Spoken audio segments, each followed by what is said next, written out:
Good morning, everybody, and welcome to a Tuesday. As we look out over Grand Rapids again, you can see that fog hanging over the city. We do have areas of fog across West Michigan. And as we look at the national temperatures, boy, it's a little bit chilly this time around. There's no Arctic air on the map as we look across the lower 48 states. 75 in Miami right now. Boy, that would feel pretty good. Tampa is at 61 degrees. Look at Salt Lake City at 26 degrees. Los Angeles at 53. And as we look at what's going on with live Doppler radar around here, to our north and east of Grand Rapids across Montcalm County, northern Ionia County, there may be some drizzle or patchy freezing drizzle out there. And that's why the National Weather Service has extended the winter weather advisory through 4 p.m. Not for everybody.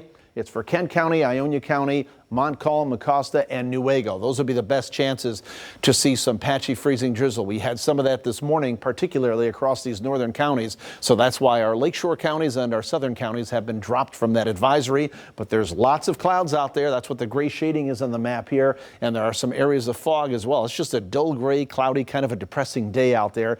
And temperatures from Grand Rapids to the south and east really aren't moving much. We're only in the mid to upper 20s along and south of the I-94 corridor. There's Battle Creek at 28 degrees, 29 in Allegan, much the same in Hopkins. Grand Rapids is 29 degrees, so is Ionia, 29 in Cedar Springs. And as you head off to the north and west of Grand Rapids, it is a little bit warmer. That may seem counterintuitive, but there is a very good reason for that. We're getting a southwest wind off Lake Michigan. So these areas have somewhat of a Lake Michigan modified air mass. It is a little bit warmer there in the mid 30s, but there is the breeze. There's a cost to everything. And with that in mind, we've got wind chill factors that are generally in the teens, especially from Grand Rapids down to the south and east. Our visibilities are reduced. We have a 4-mile visibility right now in Grand Rapids, down to 7 miles there in Big Rapids and Fremont. We should have a 10-mile visibility if it was good. So there are areas of fog out there, and we're going to have to deal with that through the afternoon hours and into the evening and maybe even the overnight hours too. Here are your feels like temperatures, your wind chill factors from Grand Rapids to the south and east,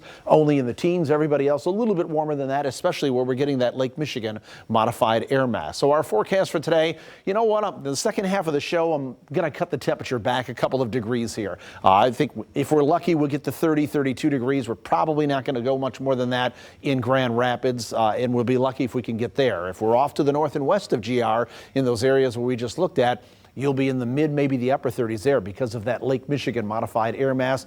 And today a southwest wind at about 5 to 15 miles per hour, making it feel a little chillier than it really is. So cloudy skies, drizzle, fog, maybe some freezing drizzle from Grand Rapids off to the north and east. It'd be very light if we see it, but it doesn't take much time to grease up the roadways if you see some of that. Lots of cloud cover around today. And as we go through the overnight hours, we're talking mainly cloudy skies with areas of fog.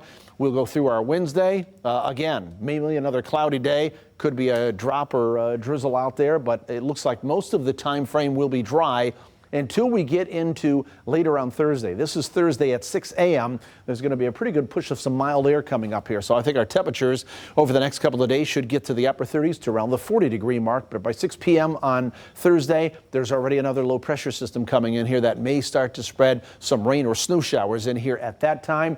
This will force a pattern change in the upper level jet stream, which means that we're going to see some cooler air punch in here by the time we get into the weekend. That'll start the lake effect snowmaking machine up. I don't think it's anything to get too excited about. It's not brutally cold air or Arctic air with these disturbances and several inches of snow. I don't see that, but some accumulating snow, a couple, 2-3 inches will be possible as we go through Friday, Saturday, and Sunday. Today, not so much. Maybe a morning flurry there that goes into the early afternoon with some freezing drizzle in those areas we just talked about. Highs only around 30, 32 degrees. Tomorrow we're in the upper 30s, dry conditions, 40 degrees on Thursday. Thursday itself looks dry, but by the time we get into the nighttime hours, maybe some rain or snow showers, and then we'll start to clock those temperatures back just a little bit. We're talking mid 30s on Friday with some snow showers, and then about 30, 32, 33 degrees for Saturday, Sunday, and Monday with some lake effect snow showers coming each one of those days. But right now, it looks like we should keep the lid on the accumulations. So it doesn't look like a big snowfall at this point. Alyssa?